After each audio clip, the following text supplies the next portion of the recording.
Welcome back, warriors. It's me, Linda B. Thank you all so much for joining me here tonight for another live stream. I have my live streams Mondays through Thursdays, and might I add, most Mondays through Thursdays at 9:30 p.m. Eastern Standard Time.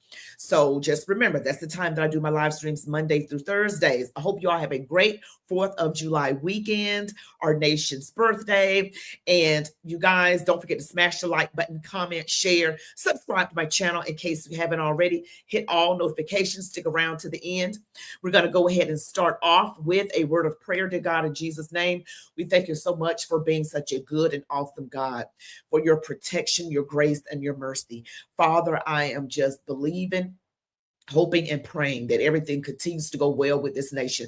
But most importantly, that we give our hearts to you, that we are a nation under God. Truthfully, Father, that you grant protection, grace, and peace during these next few years. We know at some point it won't be that way, but we thank you for this time.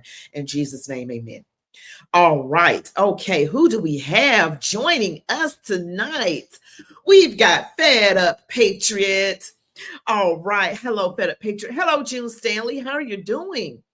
How are you doing? Karen. Hey there, Karen.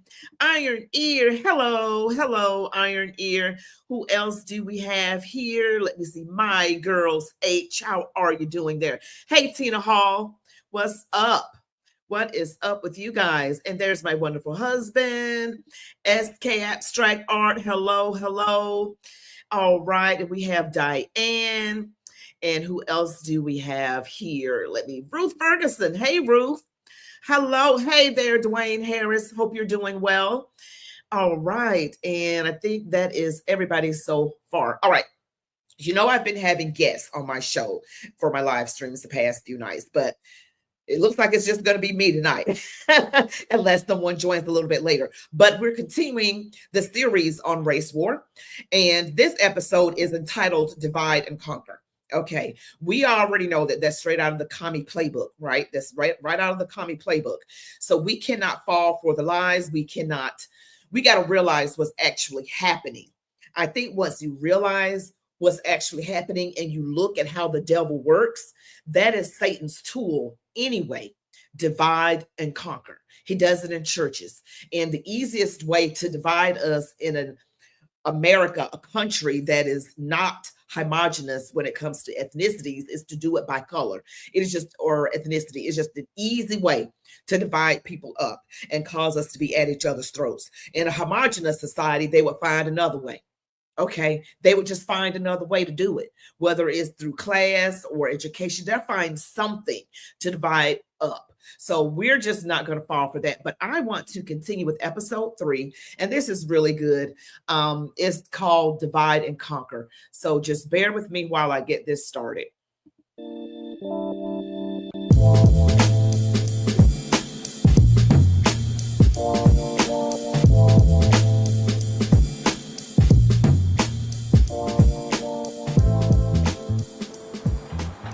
What are your thoughts? Do you think that we as Blacks need diversity, equity, and inclusion to be able to advance ourselves in society? Yeah, I feel like without that, it wouldn't be no possibility. The United States is built on the backs of African slaves. It always has been and it always will be. I don't believe race relations in America has gotten any better or worse. I think it always has been what it is.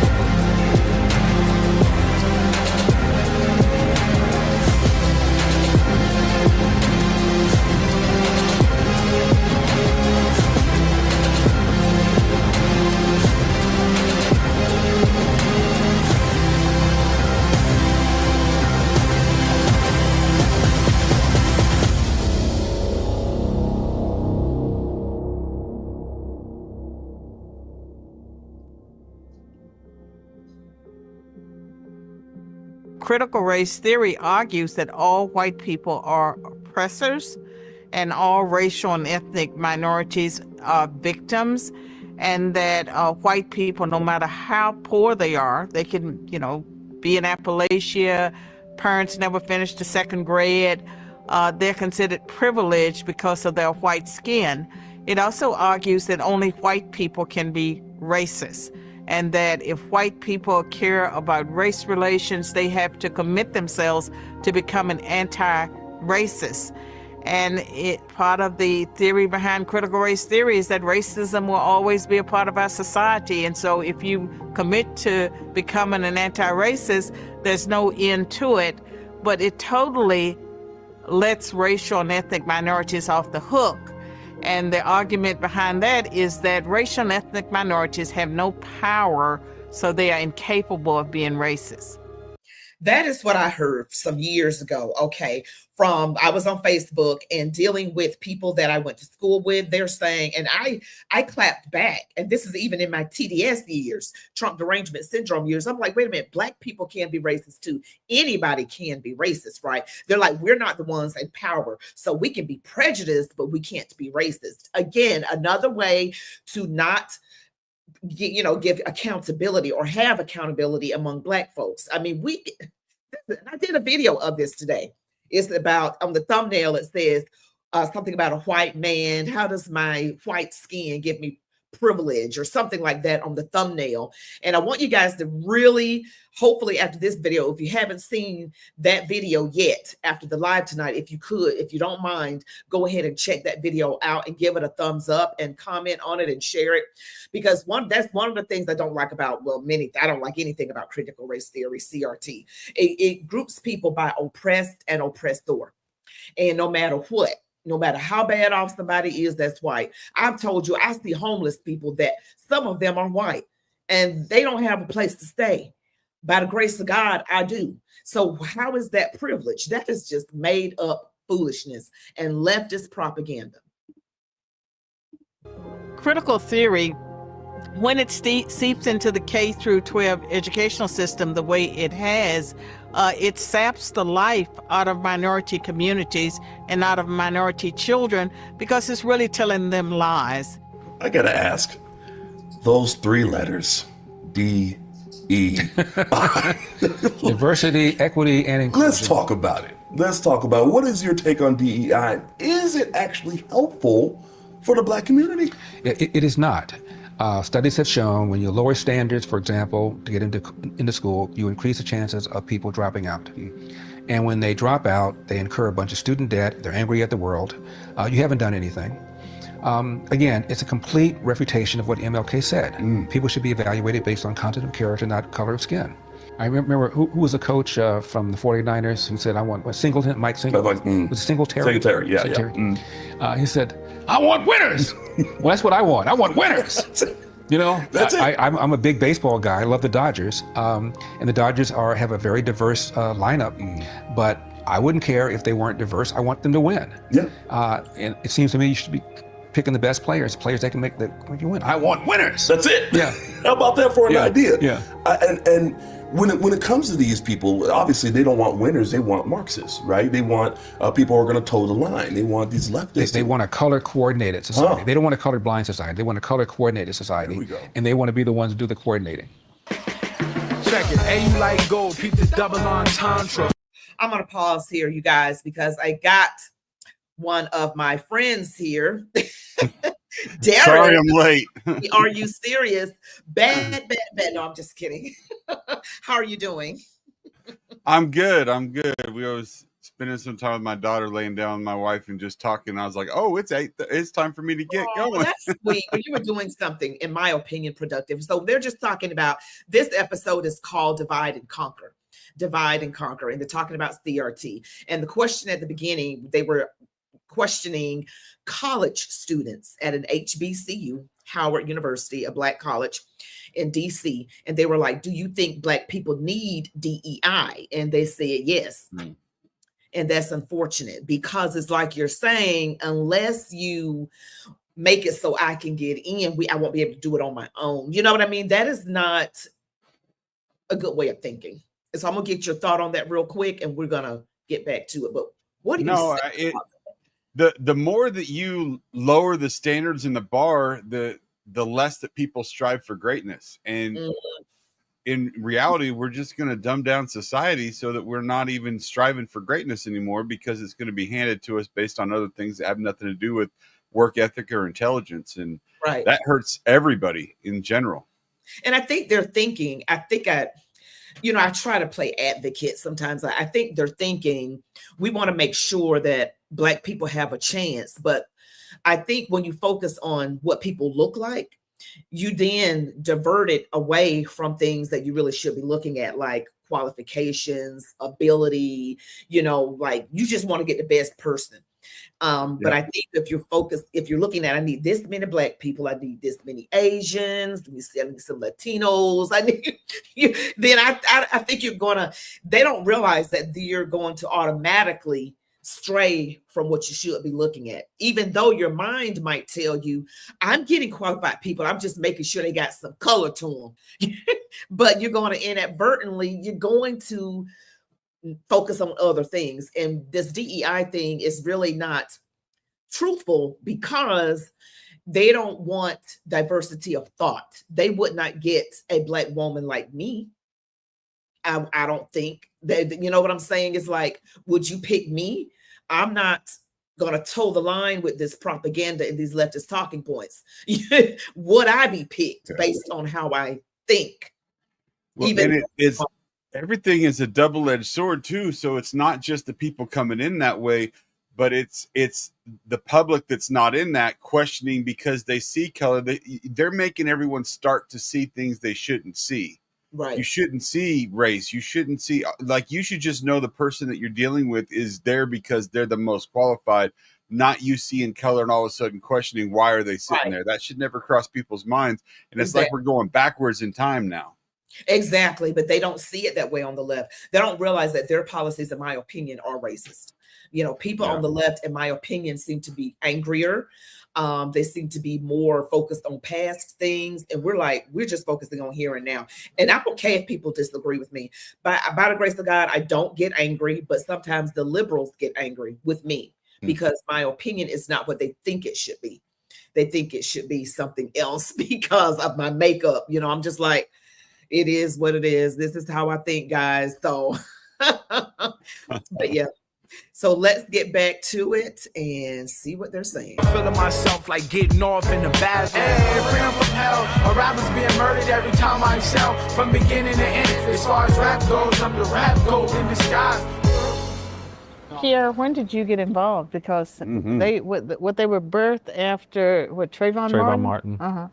So after Trayvon Martin, I wasn't actively involved right away. I started following BLM right away or around that time, but I didn't start actually marching with them. And they actually had a group chat. They would organize these things. Hey, let's all meet at this certain time. And, you would see the messages in there and you knew that violence was going to happen. They were like, we're going to make them hear us. And they would put bat emojis and all sorts of stuff. So when people say, oh, this wasn't planned, the cops riled them up or someone, that's not true. These people knew exactly what they were doing.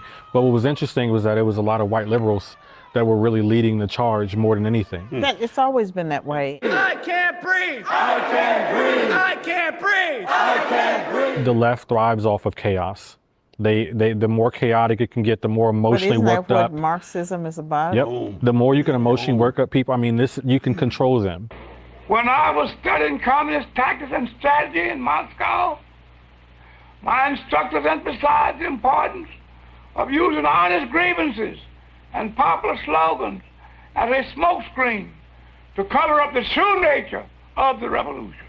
And finally, we were instructed in ways to take off riots and make them spread and to keep them going. I wasn't basing any of my decisions around logic or fact or Christian values or anything like that. I saw something, I heard that that we were done wrong, Black people were being discriminated against. I got fired up, worked up, and that was enough for me. When I look back on that time, that's why I can understand what people are in this time when Blacks is working in these communities. I know what they're going through, I know what they're feeling because I was that person for a while. They use the death of these Black men for their own gain. That's just the truth, and that's the cold truth. They use the death of these Black men. They had moms that were coming out saying, BLM never helped me. Their kid, the BLM's never come by, they've never helped me, they've never given me an ounce of anything. They left right away after they destroyed the city, they left. BLM never said that they existed for the sake and benefit of the Black community. They never said that. It was the church, and who sort of bandwagoned a presumptive notion that because it was a movement, that it must be good. Right. It must be. We got black people in a movement, so that movement must, because every movement is to help people. Yeah. The church's thought was it was an extension of the civil rights movement. It was the next civil rights movement. And who swoops in? Just like you were talking about earlier, Anthony. White liberal evangelical. There you go. Oh, well, let me go in the closet, put my superhero cape on. Swoop Here right I in. come. I can name names, but I'm not. It is usually if you study the structure of the Negro community, economically, politically, civically, psychologically, and otherwise, it's controlled by the white liberal, who usually poses as the friend of the Negro, who actually differs from the white conservative in the same way that the fox differs from the wolf. Their appetite is the same.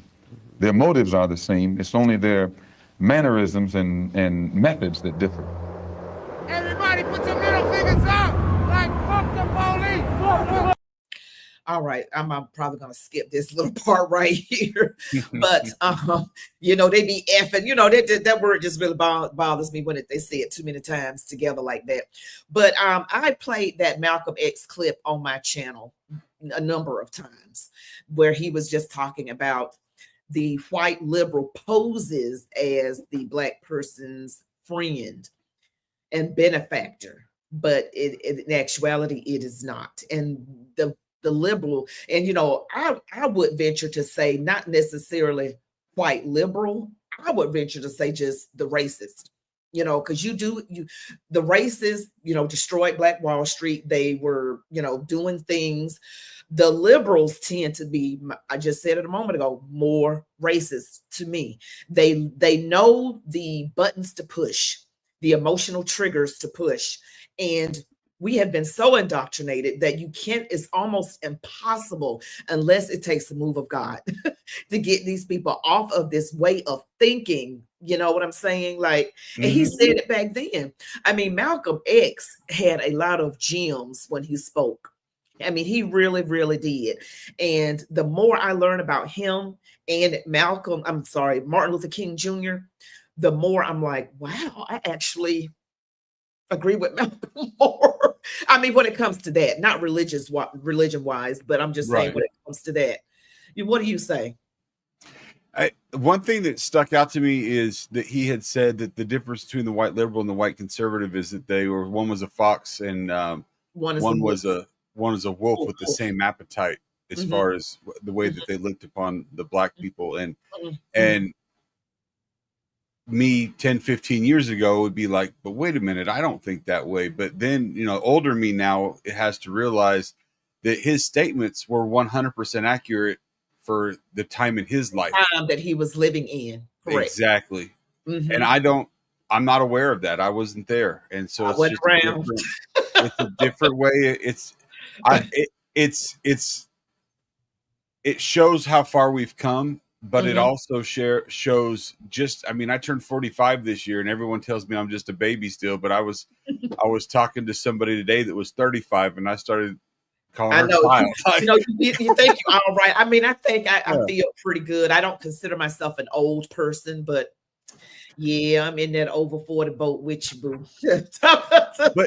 but it shows that we have changed as a society. And sometimes even small, like 1 degree at a time, you don't notice it because it's so gradual that you need to take a step back and realize 2 decades, 3 decades, half a century later, that there has been some progression, not as much as we would like, but some of it's to our own detriment based on the government trying to control things. Exactly. Prime example, what we're watching. Exactly. Always about control. When people are, you know, divided and there's chaos, the left loves chaos, like that one man said.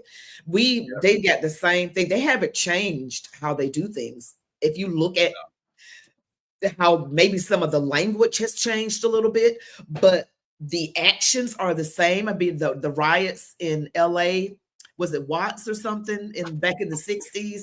They had riots and I'm like, they look the same. They look like BLM in black and white, except it was black and white instead of in color. I mean, it was the same. And then I mean, it looks the same. You got angry people in the street with signs, and you got things being destroyed. I mean, it is the same. It's wild. But we're gonna get back to it here.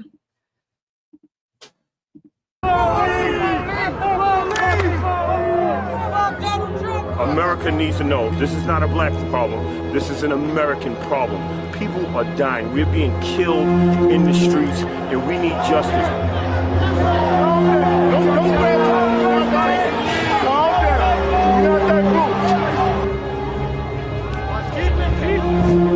Peaceful protest. Peaceful. How do you stop racist? And what we did. Hands up. Hands up. Folks are willing to fight for black liberation by any means necessary. The days of us just marching and singing are over. I'm tired of marching. If we as a society aren't willing to deal honestly with issues of race, then we can't just expect police departments to solve these problems. The biggest complaint probably most people have in terms of racism is they believe the police are systemically racist. That has been studied over and over and over again. There is a black Harvard professor named Roland Fryer. And he just knew, because of these high-profile killings, whether it's Michael Brown or Freddie Gray or Laquan McDonald, there have been a number of them over the years. He just how Gen X are getting their teenage bodies back. So this is my mom and this is my grandma. I recently knew the police were killing black people just because they were black. He did a study. He was shocked at the findings, got rid of the researchers, hired a whole another group of researchers with a different methodology, same conclusion.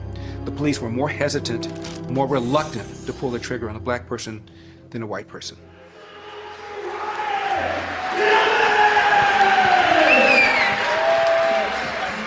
Man, if you would have told me I would have been a cop, 20 years ago, I'd have been like, man, you crazy. Like, you go find somebody, you must be talking to the wrong dude, because that's not this guy. As a black police officer, I have a unique perspective on things. Yes.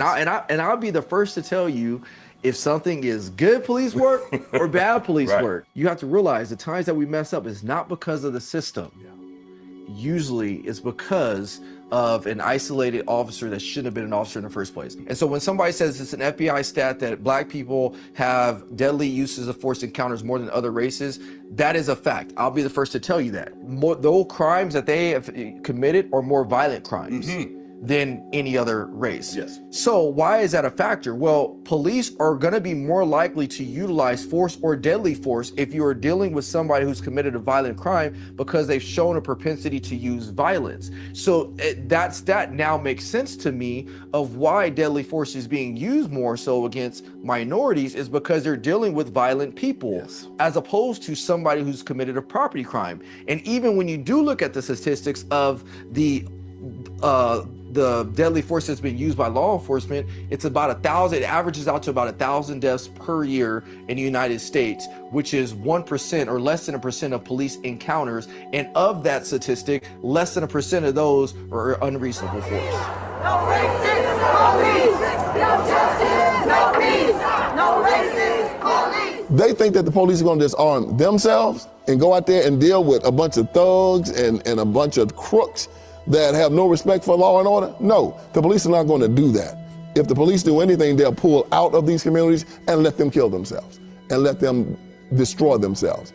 BLM, say that Black Lives Matter? No, they'll burn, loot, and murder. Right now they're buying lots of mansions because I heard that, that's what they did with the money.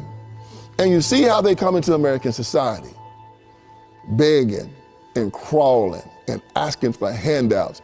And when you look at people like me and my brothers and me and my friends, and we see them coming with a DEI patch on their shoulder, we see them coming crawling and slobbering, asking for a handout, we will destroy them. They won't last 2 minutes in our world. Whether you believe in Marxism, Marxism believes in you. Just like whether you believe in the devil. Still on Marxism? Yeah, absolutely. Right. Because I think that's the key to what's going on here. Well, right. Well, hold on. Critical race theory is teaching people to look at things specifically through a lens of color. Why are we doing it, right? If we're looking at things through a lens of color, we're only seeing problems. We're looking for problems. The very fact that you keep overlooking that and you keep saying that, Marxism, that's neither here nor there. That just goes to show your miseducation in this field. What's going on through the annals of history and say, well, this thing has nothing to do with what's going on right now. When you look at exactly what's going on, hold on. That's what you said. Hold on. I said black intellectuals first and foremost. Black intellectuals. Okay? And that's exactly what the Marxists targeted. The black intellectuals like W.E.B. Du Bois, who was an avid communist, right? Who wanted to bring forth the Marxist ideology, the Marxist message of divide and conquer, because they think that the socialists, the Marxists, the communists can provide some type of utopia. You can't bring that about unless you have people discontent with their situation and circumstance. Why wouldn't people be discontent? Hold on. What better way to get someone discontent is if you have them laser focused on a problem and say, you know what, there is a solution. If you listen to me, if you listen to these people around you who are going to revolt and be a revolutionary against the American system, we can overthrow the hegemonic structure of 1776 hat. We What can happened in overthrow. 1776? Yeah, do you think that What was happened in Marxist? 17? Do you think that was a revolution? I just want. That It was a revolution. But you just pointed to me as a revolution. Because what the derogatory Marxist sense. revolution is to bring about globalism, is to bring about No. communism. But here's the Is that thing: you're what we talking did? about Hold on, revolution. you keep over-talking me. But we're You keep talking about. over-talking me. I just want to get keep this in over-talking here. me. You gotta let me finish, brother. You gotta let me finish. I'm going to let you finish. But what I want to say to you is, it's only a problem when we look through a lens of color when it's black people looking at that lens. Because even though white people commit most of the country. Even though white people commit most of the crime in this country, when you see crime, you see black people's over faces. 50% of the population, the black population commits over hoodies, person by person, white people commit more crime. Oh Lord, I don't even know what he's saying. The one that was interrupting the guy, the MAGA Hulk, that is Hawk Newsom. Yeah, Walter Hawk Newsom. He's of the Greater New York BLM chapter. He founded the BLM chapter in New York. And so it is about Marxism. It is. I mean, it really is. And again, the same playbook, but some people don't know about that. How do you think you can best explain to someone that this is what this is? Because some people don't realize, wait a minute, this is communism. They don't realize the signs of communism. They don't know. They haven't done any study on it. They don't know what it is. They just may have heard of it, but they have no idea. So what would you say to them to try to help them to understand? They got to be willing to listen in the first place. And that part of the problem is they're so focused on what they've been fed, and they're waiting to interrupt you like this, what we just saw, that he wasn't trying to hear a word that was what was going to be said. It didn't even matter. And Americans in general have problems with only seeing things from the viewpoint of America. I mean, when my dad immigrated here when he was 4 years old, I got cousins and family I've never met out in Europe. Some of this race stuff, they don't even understand at all.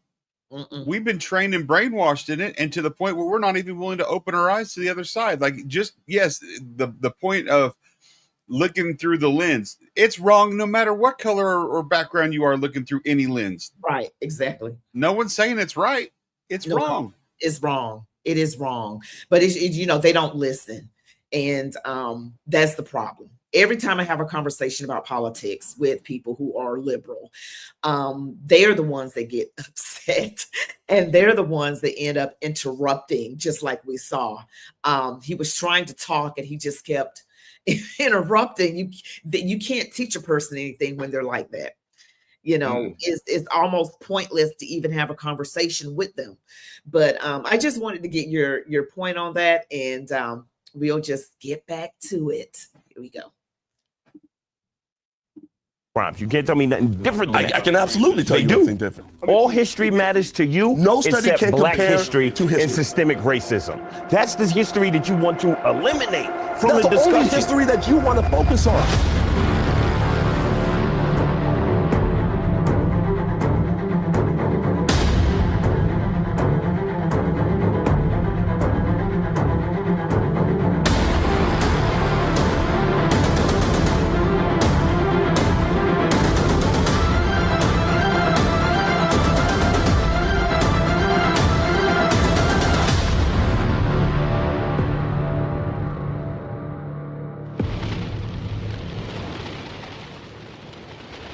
every time that Marxists got hold of a country, it needs to be adapted for that particular country, particular culture, and particular time. 90% of the Chinese population in that time were peasants, and most of them are landless. So Mao just used this very simple one slogan that won his revolution. What is the slogan? Down with the landlord and get their land. That's it. And it worked. And the peasants followed him, thinking they're going to get free land. And also the peasants made the CCP gain power. And land was indeed given to the peasants, not peacefully, but through the so-called struggle session. They have to struggle with the landlord, denounce them, and many times kill them in order to get the land. How long did it last? No more than 5 years. The government got all the land back through collectivism called People's Commune. 2 years later, the Great Famine hit.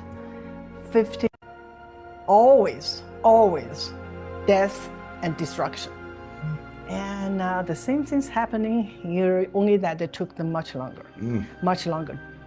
decades of indoctrination. But here we are, we're in the same place as what we see today, the BMMers, Antifa, social justice warriors, and pro-Hamas protests. They're the same people as the Red Guards. I'm going to pause that right there because we're just coming up on, we're just going to pause it.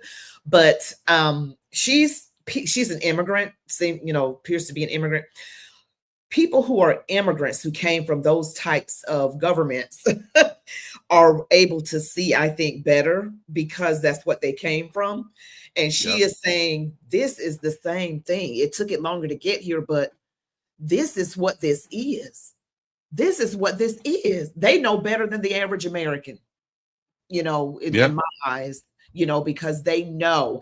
And I think that's what actually helped a lot of cases in the last election, because when I talk to legal immigrants, like the guy that did my nails today, Tony, he's from Vietnam. He said he supported Trump. He said they need to do it the right way, like I did.